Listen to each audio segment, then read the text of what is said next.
So let's start, David, in Altoona, Pennsylvania, a sentence I've never said. But let's talk about a little bit about extradition, a little bit about this case, and then we're learning too about the attorney, Dickey, who is going to be representing Luigi Mangione. Tell us where this stands now, as far as you know. I know they're waiting for extradition. Yeah, I think that they're fighting extradition in Pennsylvania. I think that will be unsuccessful. I don't think that they have really a ground to stand on to win the extradition hearing. Normally you can contest it, Michael, on identity. Say it's not you, it's someone who looks just like you or has a very similar name. It doesn't look at all like that's going to be his defense with this mountain of evidence apparently against him.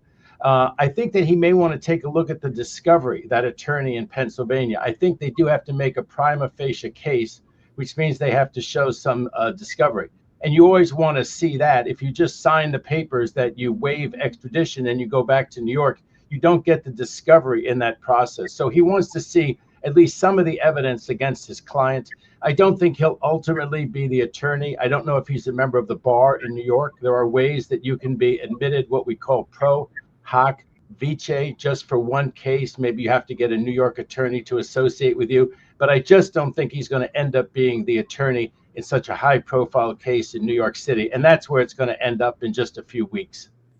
Yeah, that's interesting, because a lot of the lay people don't understand it. I mean, it seems like it's cut and dried. Of course, he's being extradited. Look, we have everything here, but there are legal reasons to do it as a delay tactic anyway, to give him time to find a New York attorney if Dickey isn't, and if Dickey's going to go through that process, it probably takes a minute. But it's sort of to slow the roll a little bit too, isn't it? I think it's to slow the roll a little bit. One thing that we don't really know is how competent the Mangione is. He seemed to be a real high achiever. And then he had this 6-month period of time where he got very estranged from his family. He seemed to have withdrawn. This may have been related to excruciating back pain that he felt he wasn't getting proper medical care for. And somehow he blamed not only United Health, but this CEO for that lack of care. That's certainly the way it looks now in terms of motive. And I don't think he's going to be held incompetent, but from, as you say, what looks like a mountain of evidence against him, DNA, fingerprints, photos. I don't think he's going to have any alibi. I think he's actually the guy who's there, and they'll be able to prove that. People will come and identify him from the hostel and from all kinds of other places.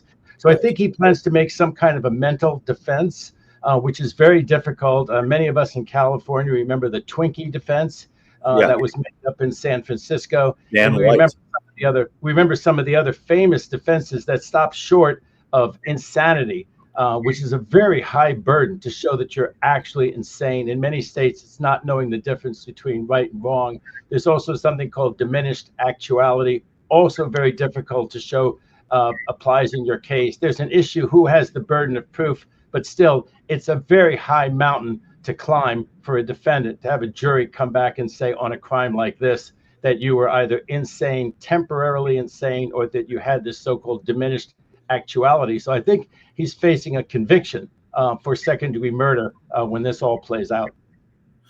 And so let me ask you about that, the second degree versus first degree. There are three things that I want to ask you about: second degree versus first degree.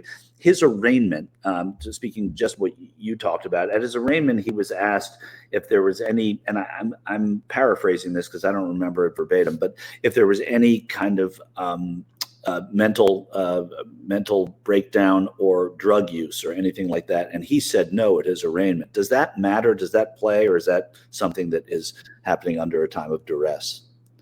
Well, his attorney should have advised him not to answer any question like that whatsoever. But, in these situations, especially the first hearing, your client may just blurt out something that you just, the best thing is to truly say nothing. Right. Let your attorney do all the talking for you. That doesn't preclude him, if he was indeed under the bad side effects of some drug and later on can prove that. And that's the kind of thing that you would get pharmacological evidence about, health records about, and stuff like that. Yeah, yeah. It's because there does seem to have been, as you said, a Oh, temporary mental breakdown for sure. With Michael, let me address first-degree murder. My understanding is that in New York, unless you kill a police officer or like a correctional officer when you're in custody, it's not first-degree murder. And everybody's always confused why it's second-degree murder. I think even the son of Sam, people can check me on this, I think he got prosecuted for second-degree murder because, again, he hadn't killed a police officer, which is the only first-degree murder, or the correctional officer, I believe, in New York State court. Right. Okay. You've been a prosecutor, a defense attorney, and thanks for clarifying that, because that's something that I didn't recall either, or didn't know if I ever know. Don't know if I ever knew it. But when you're talking about this case specifically now, there is what I think a lot of people were always publicly surprised when there is sympathy for a murder, and it is created a conversation about healthcare, about justified murder, all of these things. Do those sympathies, and as a lawyer, how do you work around those sympathies, both in selecting a jury and prosecuting the case? Because there are people who think that there was justification of his crime. Well, I'm not one of them. No, I'm not saying you are either. I'm just saying that in the atmosphere there are now, and so that I would imagine impacts jury selection, and I would imagine makes it another thing you have to contend with as a defense attorney and a prosecutor. I just want to say my political opinion is that anybody who's spending their time sending a tweet or an email like that should quadruple their efforts to do something about the high cost of healthcare, about the lack of coverage. They should, write letters to their elected representatives. They should organize. They should get really involved in the next campaign. That's the way to deal, obviously, with these issues, and not, in my book, any sympathy for this particular person, if that was indeed his motive. I really have, maybe that's the former prosecutor in me, but I really don't have any sympathy for it. In terms of the jury, it's an interesting question, because there's two kinds of challenges to jurors. One are for cause. So anybody who has an axe to grind against the health system or the health delivery system, and that becomes clear during the voir dire, the questioning of the prospective jurors, they can be eliminated for cause. We always worry as trial attorneys that people, Michael, aren't really candid about those opinions. Some people want to get on a jury like this.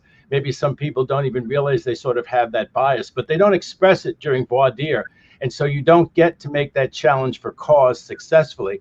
Then there's a certain number of peremptory challenges. Generally speaking, the defense has a few more than the prosecution. That's kind of like due process, better that 10 innocent, better that 10 guilty people be cleared than that one innocent person be convicted or railroaded. So we tend to give the defense attorneys a few more peremptory challenges. Sometimes that's controversial, but again, in our system of justice, that seems fair. And then you just sort of get a feeling about the jurors. Now, if you get a feeling of them based on gender or race or something like that, you're not allowed to act on that. And the court is supposed to make sure that neither side acts on that. That, for instance, neither side is eliminating white people or black people because they're white people or they're black people. But, experienced trial lawyers, and they hire consultants too, get a feel for people, what they do for a living. The classic was, if someone was in law enforcement or had a relative in law enforcement, the criminal defense attorney didn't want that person to get on the jury. The other stereotype was that if somebody was in like the social sciences, they were a teacher, they were an artist, that the criminal defense attorney's lawyer did want them to be on the jury. And then there's all sorts of things, how people carry themselves, what you think that connotes. And so both sides will be trying, as they say, not to get the fairest juror, but to get the juror that's seeing the world most their way, both the prosecution and the defense attorney, but not with those impermissible gender, racial, or ethnic stereotypes, or using any of those. And again, if the other side can challenge that, and then you have to state your reasons that are not racial, let's say, for instance. So if the person knows a lot of people, admits to knowing a lot of people who are involved in, criminal matters, if they'll actually admit that, well, that's a fair basis. But if you just think, well, wait a second, this person's black, they're not very nicely dressed, they probably know a lot of criminals. If that was what you said to the judge would allow that person to stay on the jury. In other words, they would not allow your peremptory to go through. Normally you'd have a sidebar, you talk about it. But sometimes you can get the feel, sometimes the prospective juror gets a feeling that this one side wanted to challenge him or her, and didn't manage to. And so everybody's always worried about, in a jury trial, because it is so personal with each juror. Right. That's the great trial lawyers try to always make, and great prosecutors try to always make a very favorable impression on those jurors, try to figure out where they're coming from, and try to play to what they think are the predilections of the particular juror. And that's why so many hire what are called jury experts, because they're people that they know how vitally important when it can be afforded. I've been doing this over 30 years. I think I know more than they do. I never hire one, but Right. if you have enough money, it's very tempting, right? You want Yeah, your client. that's right. We did everything that we could, including we hired so and so, quote, jury experts. They're usually Right. psychologists or something like that. Yeah. Yeah, you see them in the movies maybe more than you see them in real life, but just the fact that they exist tells you a little bit about how important it is for both sides. And I do think that even the silent biases that people may have about insurance and what the motivations may have been would make this, for the prosecution especially, a challenging jury selection just based on that alone, because it isn't a blatant bias, right? It's more of a latent bias that we may have in hearing what his motives were. And again, we're presuming those. We don't know them very well. Michael, right off the bat, if someone walks into court and looks healthy, I would think that the prosecution wants that person on the jury. Anyone who looks like they've been ill or through the mill with the health system, has a disability, something like that, I suspect that the prosecution does not want that person on the jury. And from then you can extrapolate all kinds of other things. Kim, how are you today? Hi, good. How are you? Good to see you. Mike, we go back over 6 years. Kim and I go back over 6 years to Probably. the Pat Thurston radio program. Yeah, probably longer than Wow. that. On the station that shall not be named. It's interesting that you guys were talking about, these juror experts that come in and help, because I think I've heard a lot of chat that people expect Luigi Mangione to get off of this crime because he comes from money, because it's likely that he doesn't have to worry about the expense of the most expensive lawyer, whether they want to hire jury experts, whatever, that there's funding behind him. And so, if you have money, that the chances are better that you'll beat charges like this. Is there any merit to that? Well, let's see. There was Alex Murdoch, the lawyer down in South Carolina, who had lots of money and got convicted anyway. I covered that case in South Carolina, actually, and they walked on water till before that. Yeah, and he had a lot of money, and he was. I think there were paintings of his relatives on the court in the courtroom. They had to take down the paintings of his daddy, who was a big deal lawyer, and his granddaddy, who was a big deal judge, and those portraits are actually sitting in the courtroom where he got convicted of murder down there in South Carolina after spending a lot of money. There was, I always forget her name. But the one who went to trial on the insider trading, the famous lady, her name is escaping me right now. Martha Stewart. Martha Stewart, right? She went to jury trial with very expensive lawyers, and they got clobbered. The lawyers did, and she got convicted. Other people, Michael Milken, had to plead guilty, decided to plead guilty. But you certainly do have some advantages. The problem in an average case, if you have the public defender, some of them are very good, but they're very, very busy. And so people are always worried, even if this woman is really good, really competent, will they have the time to really devote to my case, the public defender?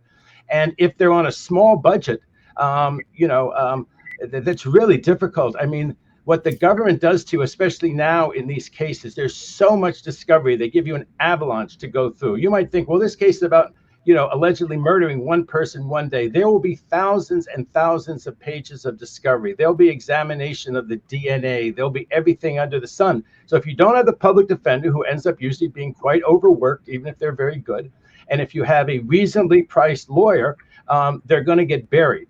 So, in my cases, I'm very devoted, but a lot of times I end up with hours that I don't get paid for. It's just one of those things. If you have a dedication to do this, and you feel like a commitment to do this, people's civil liberties, not ever having a person who's not guilty ever found guilty.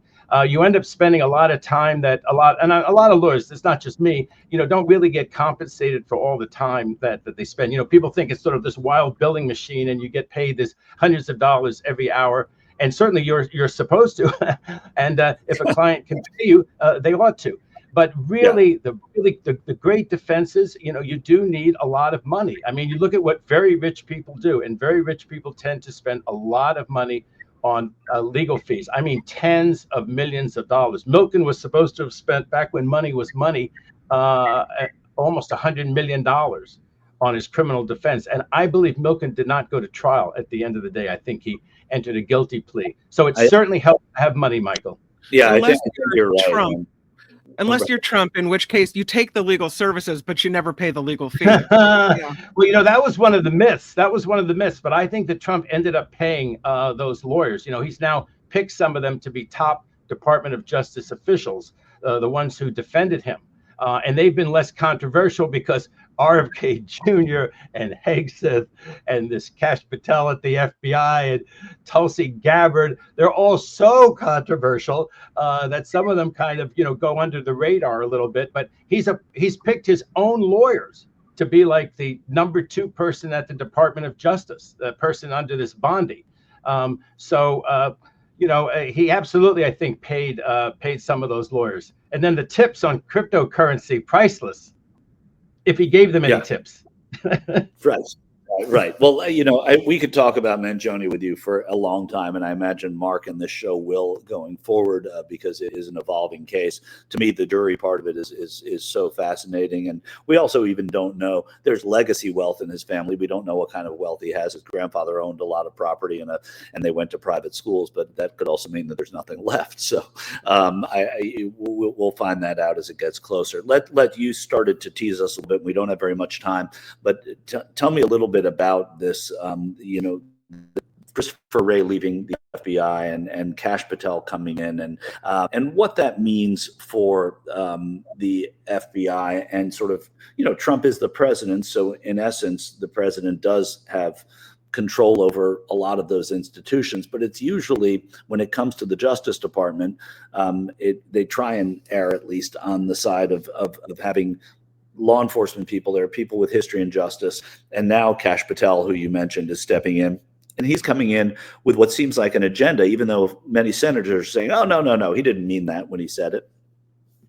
Well, first of all, you should believe what people say, especially when they write them in books. And he's got a published enemies list, and he's made his goal of having a vendetta and retribution against political enemies absolutely clear. And we've gotten to this moment where that's not immediately disqualifying, which is really scary. One thing that I don't like about the reporting that I've seen on it is that people take it as a fait accompli that he's going to get confirmed. And I still don't think that he's going to be confirmed. I think if you're a Republican senator, you don't want to bandy about that you're not going to support him, that you think he's a terrible choice. You're not going to bandy that about, but the hearings on him are going to be absolutely brutal. The blowback from rank and file FBI special agents is going to be absolutely brutal. Certainly one of the results of this is that the 10-year term for an FBI director is gone. The Democrats will be the laughing stock of the world if they take back the presidency in 4 years and keep Kash Patel or whoever Trump picks. It's obvious that that's gone. And I think one reason that people don't want to say what I'm saying, which is that it's obvious that that term is gone, and now every Democratic president will come in with a Democratic FBI director, and likewise every Republican, because that's what the Republicans are doing anyway. That's what Trump is doing anyway. I think one reason is that there's other terms. The Federal Reserve Chairman, Powell, has a term. If every term is meaningless, if it's the unitary executive, and so the president can always exercise all those executive functions, and all these independent boards are just, they're just a wish, but they're not a reality. People are worried, will he fire Powell? And, Powell is going to be very pressured to do Trump's bidding because it seems like there's no consensus to really live up to these terms.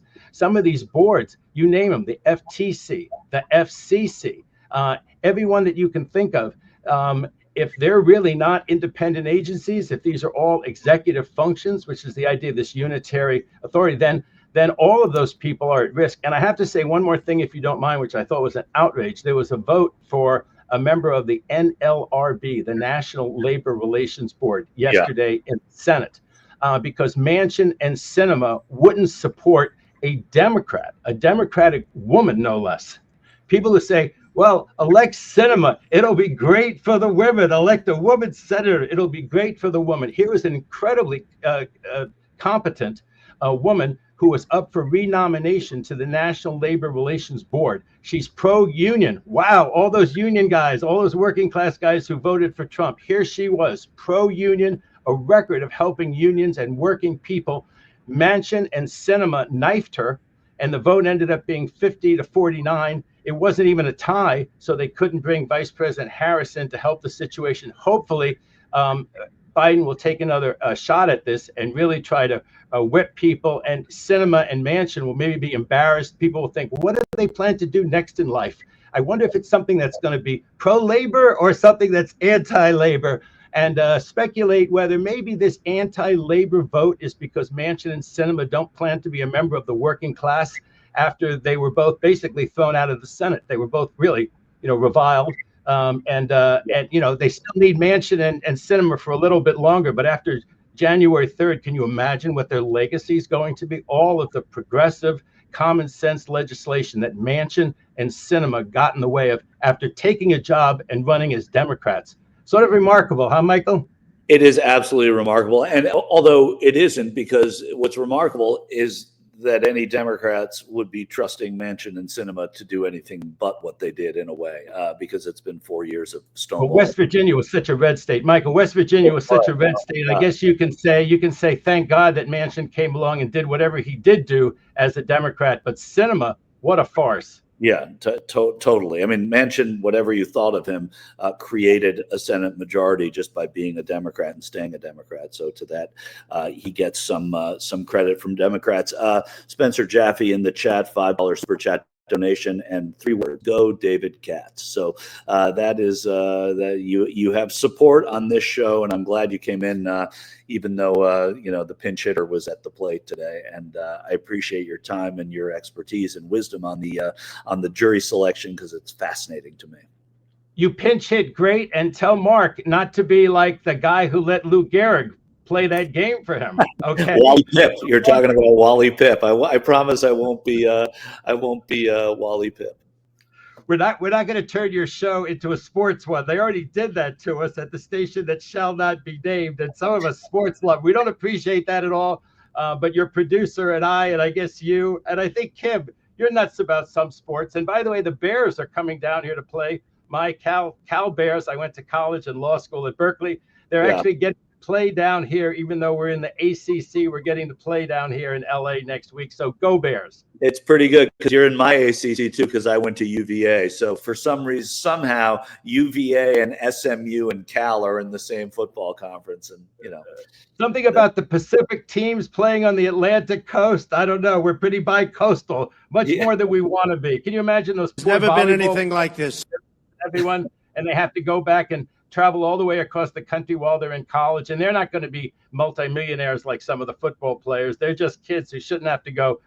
We love Virginia, we love SMU, but it's crazy to have them go 3,000 miles to compete in sports. I agree. We've overstayed our sports because I promised only 47 seconds, but no Contendo gave $2 in the super chat and wants to ask a question of you, David. Why are homicide case donations? We got to do this quickly. Why are homicide case donations not considered interference when people donate to a legal fund or whatever? I suspect. First of all, it's spelled with 2 I's, not with 2 O's. It's not the killing of a homosexual. Right. Okay. Well, I think it was probably a typo. They're right next to each other on the keyboard. Yeah. Well, I was a DA in Brooklyn one summer, and it was pronounced just like that. It was pronounced just like that. So I always got that joke all the time when people in the office would say that. Why are they not donations? I'm not quite understanding the question. I'll try to answer it fast. But you mean, why can you donate to a defense fund for someone charged with murder? Yeah, not have it be considered interference is what he or she is asking, I think. So. Well, it shouldn't be interference, for God's sake. The way the Supreme Court has said speech, money is speech. I mean, this is something that you want to say. You want to say that you hope so-and-so is found not guilty, and you want to contribute to their defense fund. That's as old as America, people contributing to defense funds. I think Alexander Hamilton, didn't he pass the hat? You see it in the show. When he was about to get charged or something, he went to people and said, help my criminal defense fund. It happened with that guy who went up to Wisconsin, remember, He went to that town in Wisconsin and killed a couple of people, and then he became a hero. Kyle Rittenhouse, yeah, Kyle Rittenhouse, yeah. Rittenhouse, right wing, and he got almost $1 million from people. So I don't want to deter any of that, especially if it's a client of mine. Feel absolutely free, and the law leaves you absolutely free to contribute anybody to the criminal defense. Remember, the presumption of innocence, and not everybody's guilty. I've gotten a lot of acquittals, including in federal court. So not everybody's guilty. Don't ever jump to that conclusion.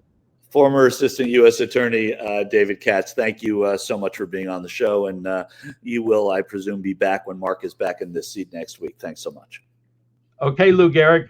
Great to be with you, Michael. All right, Wally. Hi, it's Mark, and I thought that was great. Hit the notification bell. You'll know whenever there's a new video being dropped, and please subscribe to our channel to help us save the universe.